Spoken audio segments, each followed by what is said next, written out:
नमस्ते दोस्तों। आज हम पढ़ेंगे उपन्यास विधा UP TGT PGT Bihar TGT PGT के लिए बहुत महत्वपूर्ण विधा है।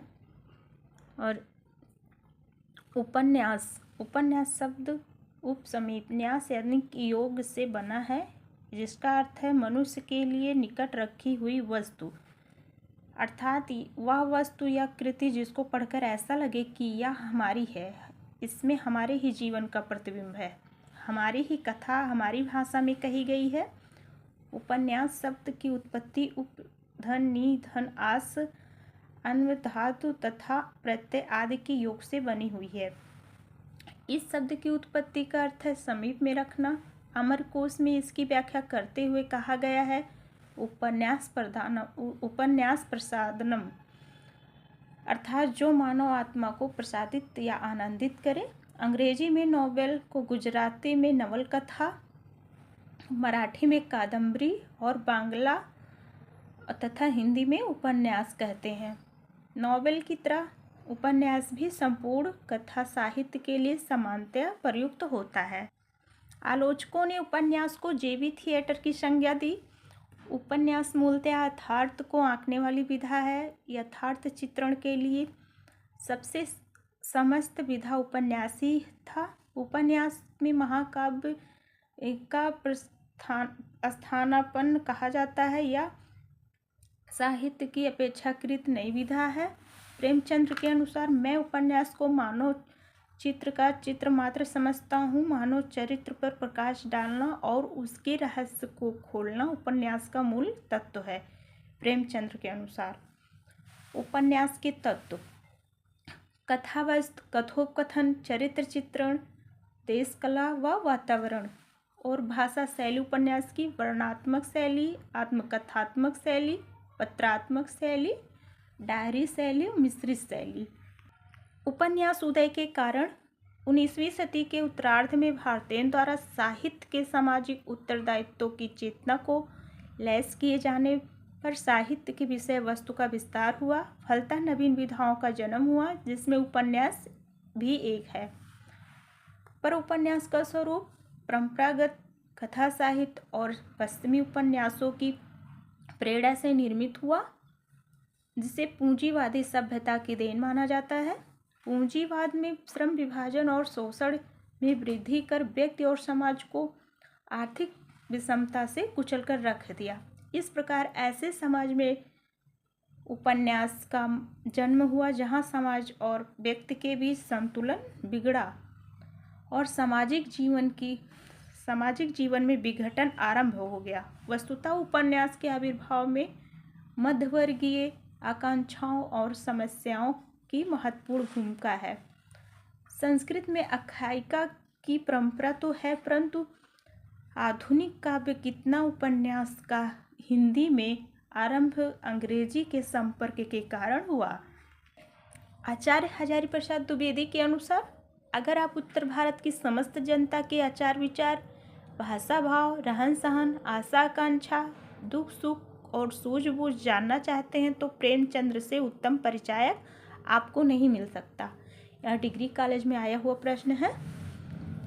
हिंदी उपन्यासों का प्रारंभ जीवन के उपदेश मूलक यथार्थ चित्रण से होता है, पर अतिरंजनापूर्ण काल्पनिक जीवन के अर्थार्थ रोमांस भी कम नहीं मिलते।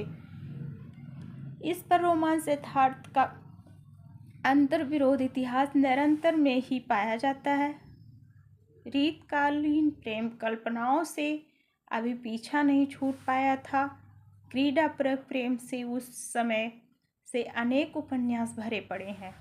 उस समय सामंत सरदारों को चमत्कारिक किया जाता था, तो इस समय जनता के व्यापक तबकों को तिलस्मों और अयारों द्वारा चमत्कृत किया जाने लगा।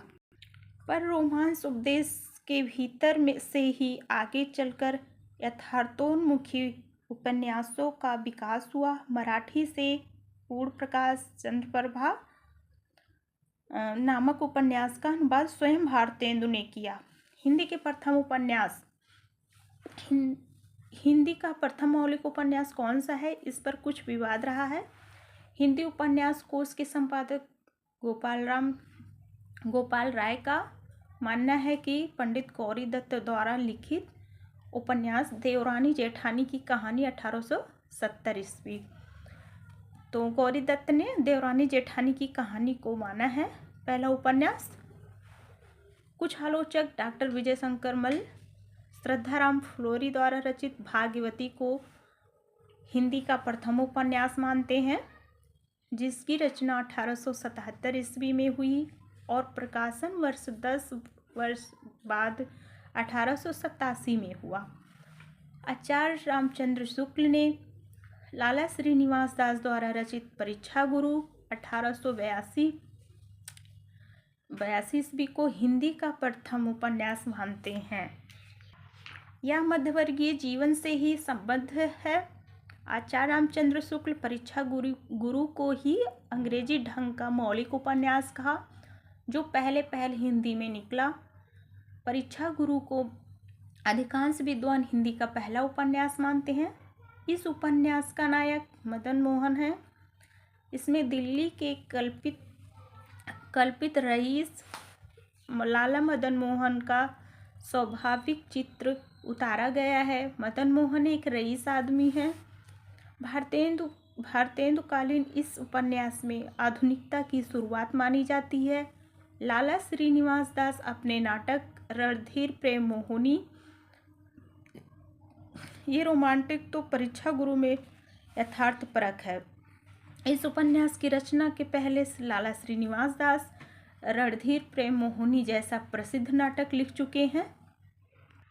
इस परंपराभुक्त प्रणाली से हटकर वे नई चाल की पुस्तक लिखना चाहते थे। इसका उल्लेख परीक्षा गुरु की भूमिका में किया गया है। इस उपन्यास से दिल्ली के एक ऐसे व्यापारी की सुधार की कहानी है जो कुसंग में पड़कर गुमराह हो गया था। इससे वे अनुभव द्वारा उपदेश मिलने की सांसारिक वार्ता कहते हैं। सांसारिक वार्ता से साफ जाहिर होता है कि वे परियों, राजकुमारों, पशु पक्षियों के अति लौकिक कथाओं से अलग यथार्थ की भूमिका पर खड़ा उतरना चाहते थे। लाला श्रीनिवास दास जी ने इसे नॉवेल भी कहा है।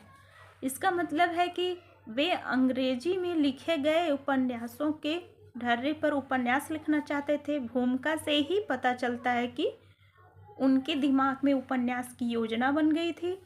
इस परंपरायुक्त सिलसिलेवार कथा नहीं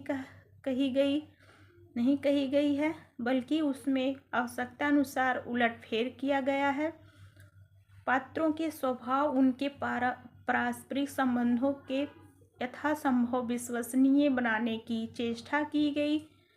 बोलचाल की भाषा, पात्रों की काल्पनिक चित्रण, साकांक्षता आदि के संबंध में वे पहले से ही सतर्क थे। यही कारण है कि इसे हिंदी का पहला उपन्यास कहा जाता है। देवरानी जेठानी की कहानी, भाग्यवती आदि में ये तत्व नहीं मिलते। भारतेंदु हरिश्चंद्र की कहानी कुछ आप बीती कुछ जग बीती में औपन्यासिकता की संभावनाएं बताई जाती हैं, किंतु संभावनाओं के आधार पर कोई निर्णय नहीं लिया जा सकता। हिंदी उपन्यासों का विकास। हिंदी उपन्यासों का उद्भव और विकास के संबंध में संपर्क बनाने के लिए प्रारंभ से आज तक के विकास को 3 कालखंडों में विभाजित करके देखना उचित होगा। हिंदी उपन्यास के विकास क्रम का अध्ययन के लिए हम उसे 3 चरणों में विभक्त कर सकते हैं।